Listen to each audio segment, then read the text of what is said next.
Koran kamu tuh ya? Masuk. Ya Allah, kiranya Engkau dengarkan hati-hati kami.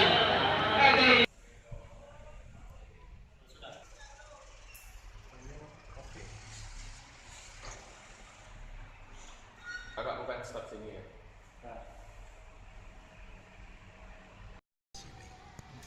Nah, sebenarnya permintaan mereka itu simpel.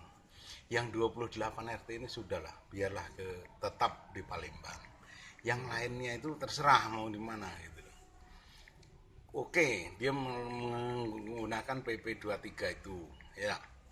Tapi ketika tahun 88 kenapa kok ini tidak diurusi masyarakat di sini kan?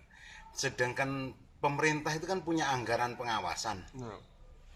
Kemana anggaran pengawasan selama ini? Dan anggaran itu kan tiap tahunnya kan pasti keluar. Kenapa kok sampai tidak diawasi masyarakat di sini udah dibuat KTP Kota Madia kok dibiarin aja? Harusnya dicegahnya itu dari tahun 88 itu. Kenapa baru ini 2015 baru diributin? Akhirnya kita demo waktu 2015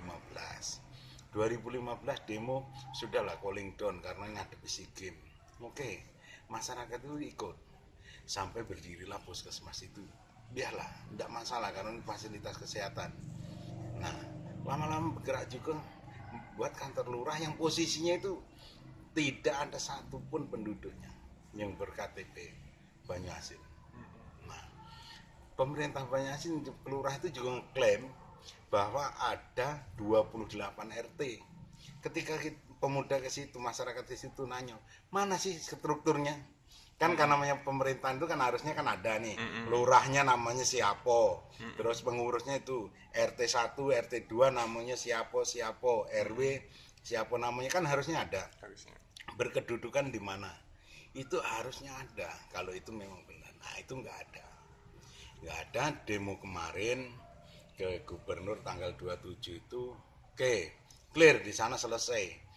Nah, rupanya kita pulang ya berangkat dikawal polisi, pulang ya udah dikawal polisi seluruhnya kan. Nah, kan ada eksiden plangnya puskesmas itu dirobohkan. Nah, ini bagi saya bukan semata-mata kesalahan masyarakat. Polisi kenapa ada polisi seluruhnya jaganya kan di kantor lurah ini. Jarak kantor lurah dari puskesmas kan cuma 100 meter. Dan sumber masalahnya itu adalah ini dan kantor lurah. Kenapa yang ini nggak dijaga seolah-olah ada pembiaran gitu loh. Jadi ketika dipanggil kepolisian ya itu disampaikan itu. Nah, akhirnya beredar lah video, mungkin karena orang banyak senang kan dengan ada yang merasa karena udah ada karena di provinsi udah ada pernyataan dari asisten 1 yang udah ditandatangani bahwa Tegal Binangun 28 RT itu tetap di wilayah Palembang. Nah, itu udah diteken, udah dicap kan.